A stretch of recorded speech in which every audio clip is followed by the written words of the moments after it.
전세계 미스터리한 사건 사고 소개하고 있는 신지우입니다. 미국 사건 알아보도록 하겠습니다. 이 사진의 남성은요, 미국 캘리포니아주 뉴포트 비치에 사는 57살의 토마스 호크스라고 합니다. 몸이 굉장히 좋죠. 보디빌더였고요. 출소한 전과자들을 감시하는 보호 관찰관으로 일했던 사람인데 나이가 들면서 은퇴했고 노후 준비를 하고 있었습니다. 그리고 이 옆에 있는 여성은 새 아내예요. 토마스 호크스가 이혼한 뒤로 아이 둘을 키우고 있던 중에 새 아내를 만나서 함께 살게 됐죠. 이 자식들이 성인이면은 그나마 괜찮은데 아직 독립할 나이가 안 돼서 새 아내가 다른 아이들을 키워야 하는 상황이 생긴 거죠. 사실 이게 감정적으로 쉬운 일은 아닐 거예요. 그런데 다행히 이 부부는 마을에서 알아줄 정도로 금술이 좋았고 재혼한 뒤로 한 번도 싸운 적이 없었다고 합니다. 토마스는 모아둔 돈으로 요트를 샀어요. 아내와 2년 동안 세계 여행을 다녀오기도 했습니다. 굉장히 가정적인 부부였던 것으로 보이는데 아이들이 자라서 결혼을 했습니다. 손주도 태어났거든요. 그러자 토마스가 요트를 팔아요. 새 집을 사서 손주를 돌보기로 했던 거죠. 문제는 요트가 몇 년 지나서 가격이 많이 떨어져 있었다는 겁니다.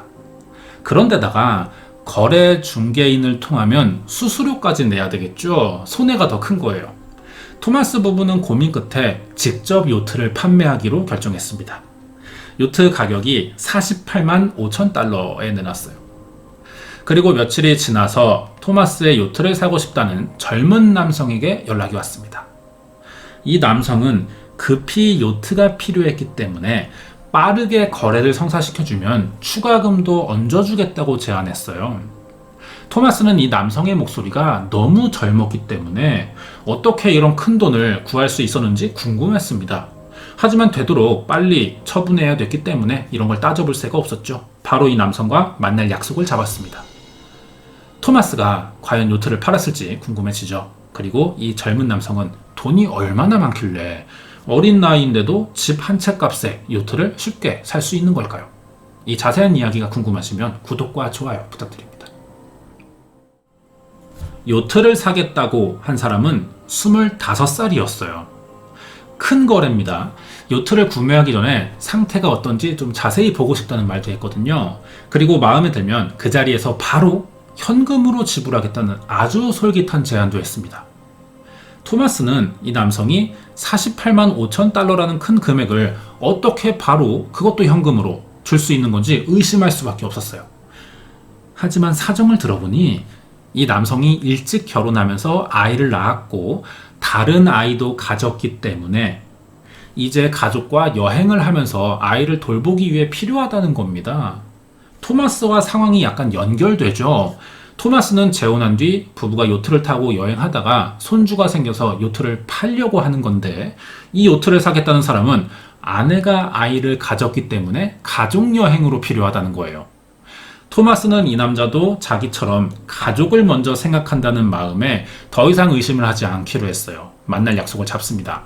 약속 당일 토마스와 아내는 요트를 정박해둔 항구의 거래 장소로 나갔죠. 이미 요트를 산다는 남성은 유모차를 탄 딸과 아내를 데리고 나와 기다리던 중이었습니다. 바로 같이 배를 둘러보고 매매 계약서를 썼어요. 젊은 남성은 배도 마음에 들고 거래도 빨리 이루어졌으니 요트에서 쓰던 가재도구와 가구들까지 구매하는 비용으로 15,000달러를 더 주겠다고 얘기한 뒤 돌아갔습니다. 계약이 잘 끝난 거예요. 토마스와 아내는 이날 마지막으로 배를 보내기 전 친구들을 불러서 이 요트 위에서 파티를 합니다. 그리고 다음 날 배를 구매한 젊은 남성이 다시 연락을 해왔죠. 매매 계약서를 작성하면서 시승을 안 해봤던 겁니다. 서로 배가 잘 작동하는지 확인했어야 되는데 이 과정을 빼먹었던 거죠. 그래서 한 번 더 만나 배를 운전하겠다는 이야기였어요. 당연한 얘기잖아요. 큰 돈이 오가는 거래인데 나중에 문제가 생기면 서로 입장이 곤란해지기 때문에 토마스는 다시 한번 만날 약속을 잡게 됩니다. 약속 당일 토마스는 아내와 다시 항구로 나갔고요. 젊은 남성도 제 시간에 왔어요. 하지만 먼저 만났을 때처럼 아내나 딸 없이 이번엔 전혀 다른 사람들을 데리고 온 겁니다. 토마스가 약간 경계를 했지만 이미 계약서는 진행이 됐고 함부로 사람을 수상하게 보면 안 된다는 생각에 같이 배에 올라타서 시동을 걸었죠. 그리고 몇 시간 뒤인 저녁, 카터 포드라는 사람은 토마스의 아내인 제키로부터 이상한 전화를 받게 됩니다. 사실 이 배의 소유자가 두 명이었거든요. 토마스와 아내인 제키의 전화를 받고 있는 남편의 친구 카터 포드였어요.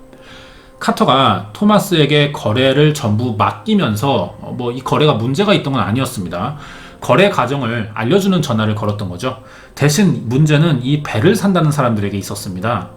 바다로 나간 지 오래 시간이 지났고 배 이상도 없는데 이 사람들이 이상하게 내리지 않고 계속 시간을 끈다는 거예요. 시승이 오래 걸리는 일은 아닌데 이상이 있는지 계속 물어봐도 사람들이 조금 더 타봐야 알 것 같다는 대답만 반복하고 있다는 겁니다. 이렇게 거래가 더 걸릴 것 같으니 항구로 돌아가면 자세한 이야기를 더 해주겠다면서 일단 전화를 끊었죠. 그런데 이 통화는 토마스 부부의 마지막 연락이 됐습니다. 밤이 돼도 부부는 항구에 돌아오지 않았어요. 거래가 끝나는 날이라 토마스 부부가 이날 밤에 카터 포드와도 만날 약속을 했었거든요. 아무리 기다려도 그런데 토마스에게서 연락이 오지 않았고 그대로 하루가 지납니다. 다음날 아침이 됐어요. 토마스가 타고 나갔던 요트가 항구에 들어와 있는 겁니다. 밤새 바다에 있었다는 이야기죠. 배는 멀쩡해 보이는데 이상한 건 토마스 부부만 보이지 않아요. 뭔가 이상하다는 생각에 카터는 토마스의 자식들에게 연락해봤습니다. 자식들도 아무 연락을 받지 못했대요. 거랫날 타고 나갔던 토마스의 차도 집에 주차되어 있지 않았습니다. 이대로 토마스 부부는 일주일간 소식이 없었어요. 아무런 연락이 없자 토마스의 아들이 카터에게 전화를 걸어 혹시 모르니 요트 안을 확인해 봐달라는 부탁을 했습니다. 카터가 항구에 도착해서 배 안으로 들어갔죠. 그리고 뭔가 잘못됐다는 생각을 하게 됩니다. 토마스 호크스는 평소 이 요트를 굉장히 아끼던 사람이었습니다. 배 청소도 자주 했고 깨끗이 써왔는데 카터 포드가 안에 들어가 보니까 내부가 심하게 어질러져 있던 거죠. 선실 창문 쪽엔 지저분한 수건이 그대로 걸려 있었습니다. 카터는 무슨 일이 일어났다는 생각에 바로 토마스의 아들인 라이언에게 사실을 알렸고 토마스 부부가 사라졌다며 실종 신고를 했어요. 신고를 받은 경찰이 배 안을 살펴봤습니다. 이 배아에 선실 내부로 이어지는 문에 자물쇠가 하나 걸려 있었는데요. 이걸 강제로 부순 뒤 안을 살펴봤죠. 하지만 생각과 다르게 수상한 건 없었습니다. 현장을 자세히 보던 형사는 침대와 벽 사이에 흰색 수건과 마르지 않은 인주가 끼어 있는 것을 발견했습니다. 인주라는 게 한 번이라도 도장을 찍어본 사람이면 다 알죠. 이게 아무리 늦어도 마르는데 1시간이 걸리지는 않습니다. 그런데 아직 마르지 않아 있다는 것은 카터 포드가 배 안을 확인하고 신고하기 전 누군가 찾아와서 일부러 끼워놨다는 뜻이 될 거예요. 현장에선 영수증이 하나 발견됐거든요. 여기에 청소용품과 표백제, 대용량 쓰레기 봉투, 그리고 속쓰림이나 소화불량, 임신 초기 입덧 증세에 사용하는 제산제의 구매 내역이 적혀 있었습니다. 영수증을 본 형사는 범인이 현장을 감추기 위해 청소도구와 표백제를 샀을 것이고 이 과정에서 비위가상의 헛구역질을 할지도 몰라 사먹은 것이라는 생각을 해봤어요. 형사는 토마스 부부의 마지막 행적을 찾으면 범행에 관련된 사람을 찾을 수도 있다는 생각에 요트 구매자를 찾기 시작했고요. 얼마 지나지 않아 부부가 마지막으로 만난 사람의 정체를 알아냈습니다. 이 남성은 25살의 스카일라 줄리어스 델레온이라는 남성이었고요. 첫날 데리고 나온 여성은 실제 아내인 제니퍼 델레온이었죠. 스카일라의 이력을 조회해보니까 어릴 적에 파워레인저 마이티 몰핀이라는 시리즈에 아역 배우로 출연한 적이 있었습니다. 계속 단역 배우로만 활동했기 때문에 그렇게 유명하진 않았어요. 임신한 아내인 제니퍼는 미용사였습니다. 토마스 부부가 마지막으로 만난 사람들이에요. 그래서 유력 용의자로 의심은 됐지만 특이한 정황이나 직접적인 증거는 없어서 무작정 경찰서에 불러 조사를 해볼 수는 없었습니다. 그래서 위장수사의 필요성을 느꼈고 동료인 데이빗 형사에게 부탁을 했죠. 데이빗 형사는 용의자로 지목된 스카일라 부부가 다니는 교회에 접근해서 평소 이들이 어떤 사람인지를 조사해봤습니다. 독실한 기독교 신자로 위장해서 교회에 미리 들어가 있었죠. 그리고 스카일라 부부가 예배 전에 자발적으로 청소하고 있는 모습을 보게 됩니다. 그리고 스카일라의 아내인 제니퍼가 일하는 미용실에서 이발을 받아보기도 했어요. 미용실 손님들은 제니퍼가 친절하고 머리 손질도 잘하는 직원이라며 칭찬을 했는데요. 이 정보를 사건 담당 형사에게 알려줬더니 깜짝 놀랐습니다. 용의자로 의심받고 있던 사람들이라 평소 행적도 수상했을 거라 예상했지만 이 생각이 빗나간 거죠. 그래도 담당 형사의 예리한 눈썰미를 피해가지는 못합니다. 스카일라 조사에 보니까 예전에 저지른 강도 혐의로 이미 보호관찰을 받던 중이었고요. 뚜렷한 직업도 없었습니다. 재정 상황을 확인해 보니까 8만 7천 달러의 빚도 있었어요. 우리 돈으로 치면 이게 1억 원 정도의 금액이었고 이들은 아내의 부모님 집 차고에서 생활하고 있었죠. 아역으로 출연한 파워레인저 마이티 몰핀이 아무리 전 세계적인 흥행을 했어도 단역 배우로 출연했었기 때문에 많은 돈을 받지는 못했을 겁니다. 그리고 부부의 생활 수준상 5억이나 되는 요트를 살 수는 없어 보였어요. 결국 경찰은 스카일라를 참고인 신분으로 소환해서 토마스 부부에게 요트를 구매한 사실이 있는지 물어봅니다. 스카일라는 자신이 요트를 구매한 게 사실이라고 대답했고요. 경찰은 다시 이 많은 돈을 어떻게 구했는지 물어봤죠. 그러자 이 사람이 하는 말은 자기가 멕시코에서 마약 유통을 해 돈을 벌었고 자금 세탁까지 모두 마친 상태라는 과감한 이야기를 경찰 앞에서 하는 겁니다. 요트 가격이 토마스 부부에게는 워낙 큰 돈이라 미국에서 거래가 될 경우 의심받을 수도 있으니 세금 문제 얘기하는 거죠.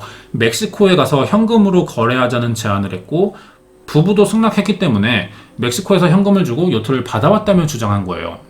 거래 당시 자세한 상황을 물어보니까 토마스 부부가 약간 들떠있긴 했지만 이상한 느낌은 받지 못했고 만약 요트를 판 돈으로 멕시코에 이주해서 집을 얻을 생각이 있으면 자신이 멕시코의 은행 계좌 개설을 도와주겠다는 말도 했다는 거예요. 그러자 토마스 부부가 관심을 보이길래 멕시코의 바닷가인 코르테즈 주변을 추천했었다고 합니다. 얼핏 들으면 스카일라 진술에 이상한 점은 없어 보여요. 하지만 사라진 토마스 부부의 가족과 지인들 이야기를 들어보면 최근 큰아들의 손주가 태어났기 때문에 아들이 사는 곳 근처에 집을 얻을 계획이라고 했거든요. 그런데 스카일라는 토마스 부부가 멕시코에서 살 생각이 있다고 말했으니까 경찰은 이 진술의 신빙성이 떨어진다고 생각했던 겁니다. 경찰은 이미 실종 신고를 받아서 토마스 부부의 주변인 진술을 들은 상황이었죠. 가장 의심스러운 스카일라가 직접 범행을 저질렀다는 자백 정도의 진술을 하도록 유도해봤습니다. 스카일라가 이 유도신문 사실을 알 리가 없죠. 경찰은 토마스 부부가 사용하는 이 은행 계좌의 모든 잔액을 멕시코 은행 계좌로 넘길 수 있는 위임장을 써준다면 수수료 없이 이 작업을 도와주겠다는 이야기를 했어요. 그러자 스카일라가 토마스와 제키가 위임장에 자필 서명을 했다는 진술을 한 겁니다. 자, 이게 무슨 상황이냐면 경찰이 지금 스카일라가 토마스 부부의 통장을 사용할 수 있는 상황인지를 넘겨짚어 본 거예요. 제3자가 통장을 사용할 수 있다면 토마스 부부가 권한을 넘겨줬거나 높은 확률로 통장을 빼앗은 상태일 가능성이 있기 때문에 유도신문을 한 건데요. 여기에 스카일라가 걸려든 겁니다. 가족도 아니고 요트 거래로 처음 본 사람한테 통장 권한을 넘겨줄 리는 없을 거예요. 경찰은 위임장 서류를 받아 이게 위조된 문서인지를 확인해 봤습니다. 그랬더니 의외로 위조의 흔적은 보이지 않는 겁니다. 사건 담당 형사는 토마스의 가족과 반대되는 스카일라의 진술이 의심스러웠지만 범행을 저질렀다는 증거가 없었기 때문에 체포하지 못했어요. 그래도 의심을 그만둘 수 없죠. 담당 형사는 수사 방향을 바꿔서 스카일라를 계속 신문하는 것보다 아들에게 연락해 토마스 부부가 실종됐다는 사실과 부부 소유의 차를 찾는 내용의 방송을 내보내자는 이야기를 했습니다. 아들이 경찰 말대로 생방송에 출연했어요. 그래서 이 사건을 알렸고 미국 전역으로 소식을 알리게 됐죠. 이 방송은 해외에서도 본 사람이 있었습니다. 생방송이 끝나기도 전 멕시코에 사는 미국인이 방송에서 본 실종 차량이 방금 자기 앞을 지나갔다는 제보를 해온 거죠. 경찰은 제보한 차의 번호판이 토마스 부부의 차와 일치한다는 확인도 하면서 멕시코 연방경찰에 수사 협조를 요청했고, 해당 차가 있다는 멕시코의 엔세나다 지역으로 현지 경찰을 출동시킵니다. 그리고 이 차가 주차된 집을 찾아가서 어떻게 된 일인지를 물어봤어요. 그랬더니 이 집주인은 얼마 전에 스카일라 델레온이라는 사람에게 차를 받았다고 이야기하는 겁니다. 스카일라 델레온이라는 사람과 자주 만나지는 못했지만 같이 바다에 나가 서핑을 할 정도로 친한 사이이며 얼마 전 멕시코에 놀러와서 자신에게 이 차를 선물해 줬다고 말했어요. 그리고 아내인 제니퍼가 직접 스카일라를 태우고 다시 데려갔다고도 말했습니다. 경찰은 혹시나 이름이 같은 동명이인일 가능성도 고려해서 이 차 내부의 DNA 샘플도 채취해 조사 중인 스카일라와 일치하는지를 검사해봤고요. 일치한다는 사실도 알아냈습니다. 결국 경찰은 스카일라가 토마스 부부를 상대로 범행을 저질렀고, 이 사실을 숨기기 위해 멕시코에 있는 지인에게 차를 넘겨준 것이라는 결론을 내릴 수밖에 없었어요. 자, 캘리포니아주 오렌지 카운티의 수사 당국은 이 사건이 보통 범죄 사건과 규모가 다르다고 판단해 승소율이 높다는 매트 머피 수석검사에게 이 사건을 배정했고요. 평소보다 강도 높은 수사로 스카일라의 범행을 입증하기 위해 증거를 찾기 시작했습니다. 검사는 경찰 조사에선 위조의 흔적이 발견되지 않았다는 그 위임장을 다시 조사해 보기로 했죠. 위임장의 효력이 제대로 발휘되려면 이 위임장을 보증해주는 목격자 역할의 공증인이 있어야 되기 때문에 이 공증인이라는 사람을 찾아 연락해봤습니다. 공증인은 캐슬린 해리스라는 이름의 여성이었어요. 캐슬린은 서류가 실제로 있던 계약이며 토마스 부부가 서류에 직접 서명하는 것과 문서에 남겨야 하는 지문도 부부가 자발적으로 인주를 찍었다고 진술했습니다. 그러면 사건 현장에 왜 마르지 않는 인주가 있었는지를 의심해 봐야 되죠. 계약으로 스카일라와 공증인이 이 인주를 가져왔을 겁니다. 자발적인지 강제였는지는 아직 확인이 안 되지만 이 부부가 인주를 사용했을 가능성은 높아요.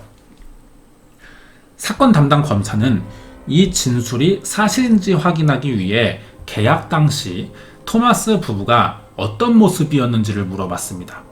그랬더니 공증인인 캐슬린이 갑자기 말을 더듬기 시작하는 거죠. 토마스는 짧은 검정색 머리에 다부진 체격이었고 아내인 제키는 갈색 곱슬머리였다고 진술했는데요. 자, 그런데 우리가 처음에 토마스 부부의 사진을 봤습니다. 방금 진술로 캐슬린은 스카일라의 사주를 받아 가짜 공증인 연기를 했고 그 장소에 없다는 것이 증명됐어요. 실종 당시 제키는 금발의 짧은 머리를 하고 있었거든요. 갈색의 곱슬머리가 아니었던 거죠. 검사는 이 문서에 서명한 필적과 찍은 지장이 토마스 부부가 직접 한 것은 맞다고 생각이 되지만 혹시 놓치고 있는 것은 없는지 다시 한번 FBI와 필적 감정 분야의 가장 전문가라는 사람을 찾아가 재감정을 또 부탁합니다. 여기서 경찰의 조사 당시 알지 못했던 새로운 사실이 드러났어요.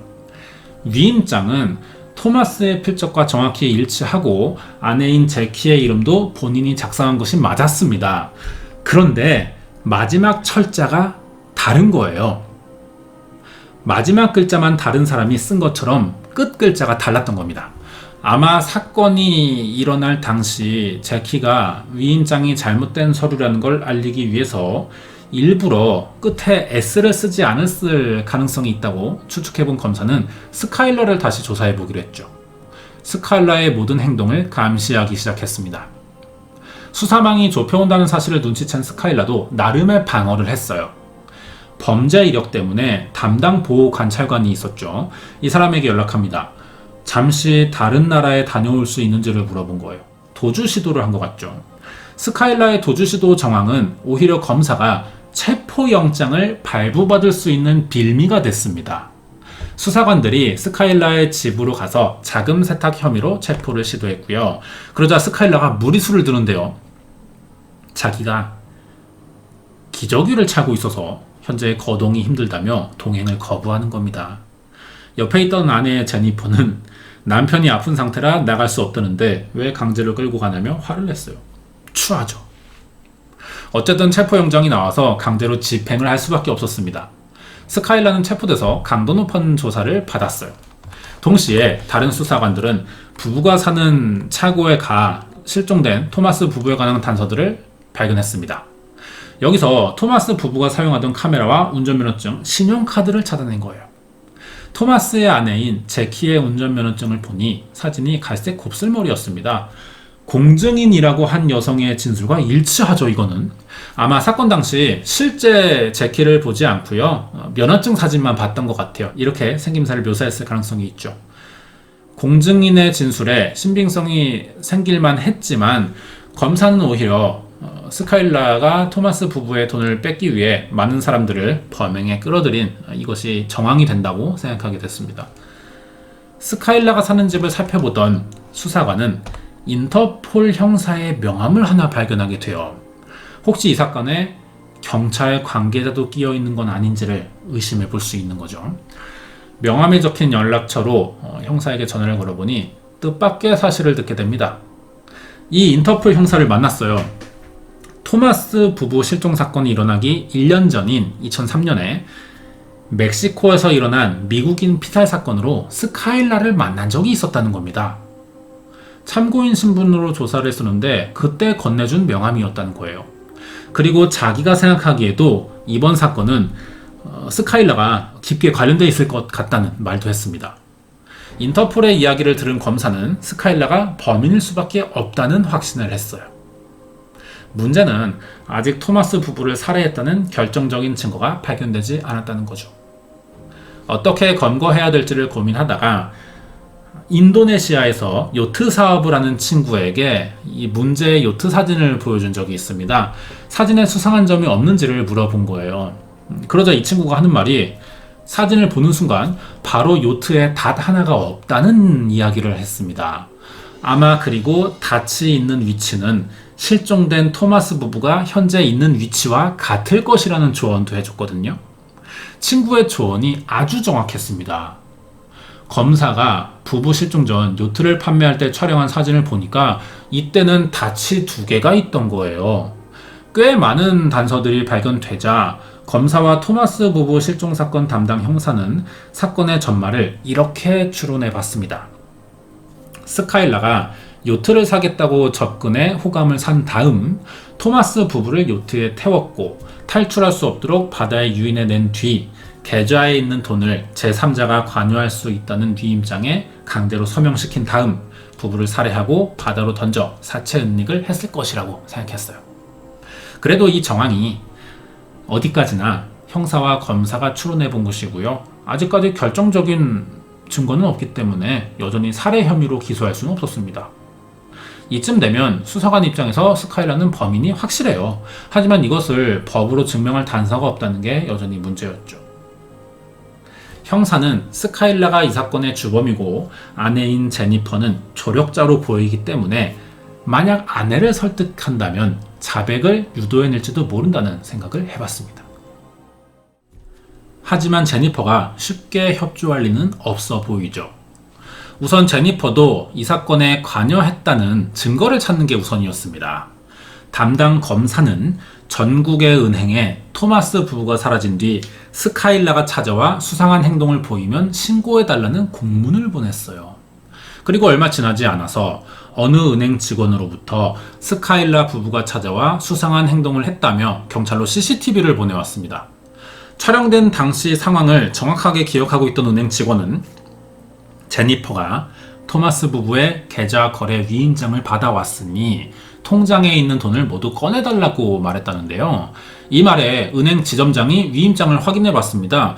지점장은 토마스 부부와 친분이 있다며 토마스가 완전히 동의한 것인지를 알아본 후 출금해주겠다는 말을 했어요. 그러자 스카일라 부부가 크게 당황했었다고 합니다. 사실 이 지점장이 토마스 부부와 친분이 있는지는 확실하지 않은데요. 아마 이게 사고일 경우 돈이 빠져나가는 것을 막기 위해 잘 대처를 했던 것으로 생각되죠. 형사는 이 CCTV를 제니퍼에게 보여주면서 수사에 협조하면 토마스 부부 실종 사건에 대한 죄를 묻지 않겠다고 협상했어요. 플리바겐 제안한 거죠. 하지만 제니퍼는 다시 거부합니다. 이번엔 공증인이었던 캐슬린에게도 같은 제안을 해봤는데 이 사람은 금방 넘어갔어요. 자신은 토마스 부부를 본 적이 없으며 스카일라가 범행에 협력해주면 많은 돈을 주겠다는 제안을 했었다는 겁니다. 이 부분은 수사관들이 이미 예측했던 상황이라 수사에 별로 도움이 되지는 못했어요. 실종에 직접적인 행위가 있었는지가 증명이 돼야만 하는데요. 캐슬린은 사건 현장에 어떤 사람이라 이 사람에게 더 이상 얻어낼 수 있는 건 없었습니다. 그리고 새로운 인물이 등장하게 됐죠. 담당 검사가 위임장을 다시 살펴보던 중 현장에 같이 있었다는 증인인 알론소 매체인이라는 사람의 이름을 발견한 거예요. 매체인을 조사해 보니까 사건 당시 부모님과 함께 살던 19살의 남성이었습니다. 매체인은 스카일라가 강도 혐의로 수감됐을 때 교도소에서 일하던 직원이었어요. 아마 여기서 알게 된 사이로 보이죠. 검사는 매체인을 소환해 조사해 볼 계획이었는데 이 사건이 수사 중이라는 사실을 알고 멕시코로 도망친 뒤였지만 나이가 어리죠. 멕시코에는 연고도 없었기 때문에 현지에서 체포됐고 금방 조사를 받게 됩니다. 마찬가지로 매체인에게도 수사 협조를 해주면 받아야 할 형량을 줄여주겠다는 협상을 했어요. 매체인은 스카일라가 범행 계획을 세우고 접근해왔다는 진술을 했습니다. 토마스 부부 실종 사건 당일 자신과 스카일라 외에 한 명의 공범이 더 있다는 이야기도 했어요. 이 사람은 존 F 케네디라고 알려진 남성이었습니다. 청부업자로 알려져 있고요. 살인 혐의로 수감 생활도 한 전적이 있었죠.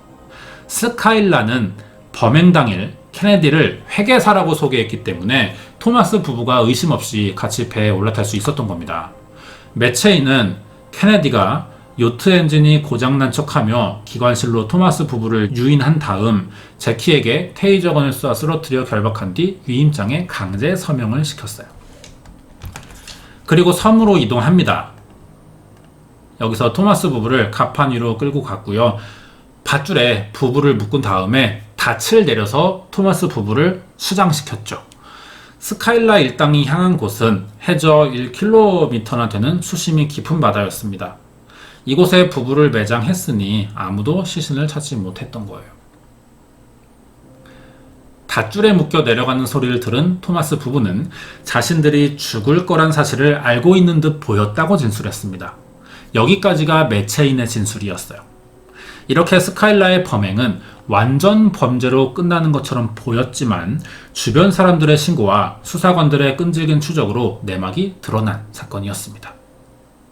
현장에서 발견된 영수 중에 청소도구와 제산제도요, 형사의 추측대로 범행을 숨기기 위해 준비한 물건들이었고 스카일라가 데려온 사람들에게 현장을 청소하라고 지시한 것도 밝혀졌어요.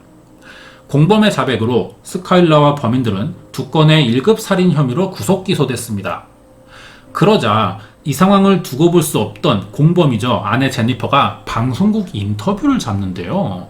남편이 잡혀가서 만삭인 자신을 돌봐줄 사람이 없어 힘들다는 이야기와 남편은 사건과 전혀 무관하다는 주장을 하는 겁니다.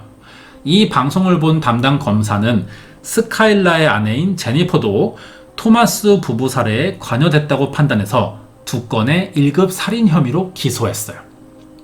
재판 결과 제니퍼가 2명의 1급 살인죄로 가석방이 없는 무기징역, 청부업자인 케네디는 사형, 멕시코로 도망쳤던 매체인도 같은 혐의를 적용했지만 수사에 협력한 조건으로 20년형을 선고받았습니다. 이렇게 재판이 끝났어요. 이상한 부분이 있죠. 이 사건의 가장 핵심 인물인 스카일라의 재판은 진행되지 않은 겁니다. 이유는요. 인터폴 형사가 스카일라를 다른 살인 혐의로 수사하고 있다는 사실 때문이었어요. 스카일라가 2건의 재판을 받고 있었기 때문에 선고 날짜가 다른 공범들과 다를 수밖에 없는 겁니다. 토마스 부부를 살해하기 전 존 자르비라는 남성을 멕시코에서 만나 투자 명목으로 $50,000를 받은 뒤 남성의 목을 베고 도망친 적이 있었어요. 모든 범행의 전말이 드러났습니다. 그러자 스카일라는 결국 자백을 다 했고 범행 동기는 재미를 위해서라고 밝혔습니다. 토마스 부부가 실종된 지 5년 뒤인 2009년이 돼서야 스카일라의 재판이 열렸죠. 5년이 미뤄졌고 사건 규모도 컸기 때문에 재판은 그만큼 빠르게 진행됐습니다. 결과는 예상대로 2건의 1급 살인 혐의가 인정돼서 사형 선고 받았죠. 스카일라가 사실 재미로 했다는 진술을 했지만 사실 범행 동기는 따로 있었습니다. 많은 사람들은 1억 정도의 빚을 갚기 위해서였다고 예상했는데요. 하지만 스카일라가 나중에 진짜 이 범행 동기를 밝혔거든요. 이건 아무도 예상하지 못한 말이었습니다. 자신의 성전환 수술 비용을 모으기 위해서였다고 진술한 거예요. 이게 사실로 밝혀집니다. 스카일라가 범행 2주일 전 병원에 수술 보증금 $500를 낸 상태였어요. 이건 예약 보증금이었고요. 실제 성전환 수술은 $17,000였습니다. 이미 예약을 했으니까 잔금인 $16,500를 내지 못하면 예약금도 돌려받지 못하는 상황이 되죠. 강도 혐의로 보호감찰도 받는 중이라서 마땅한 직업도 구하지 못한 상황이었고요. 아내의 미용사 월급으로는 도저히 감당이 안 되는 금액이죠. 잔금을 낼 날이 다가왔지만 돈을 구하지 못한 스카일라는 결국 다른 사람들의 돈을 뺏는 수밖에 없었습니다. 이게 진짜 범행 동기였어요. 하지만 검거되면서 스카일라는 성전환 수술을 하지 못하고 계약금도 날리게 됐죠. 스카일라가 사형 선고를 받긴 했지만 형 집행은 없었습니다. 지금 캘리포니아주 산 퀸틴 교도소에 수감되어 있는데 지금 어떻게 살고 있는지 궁금하시죠? 이 사람이에요. 스카일라입니다. 감옥에서 성전환 수술을 결국 받았고요. 이 비용은 또 캘리포니아 주에서 대신 내줬습니다. 법적 절차까지 맞춰서 주민등록상 여성으로 돼 있어요. 그리고 아내인 제니퍼와 이혼합니다. 성전환 때문은 아니고요. 자신이 방송에 나와서 얼굴도 공개했고 남편의 편을 들어줬는데 결국 남편은 범행을 자백하면서 배신감을 느꼈기 때문에 이혼한 것으로 알려져 있습니다. 결국 토마스 부부의 시신은 끝내 찾지 못했죠. 스카일라도 감옥에 들어가서야 자신이 원하는 것을 하게 됐지만 살아서 밖을 나오지 못할 겁니다. 이렇게 사건이 마무리됐어요. 준비한 내용은 여기까지입니다. 이번 이야기는 미국의 2004년 캘리포니아주에서 일어난 노부부 실종 사건 파일이었습니다.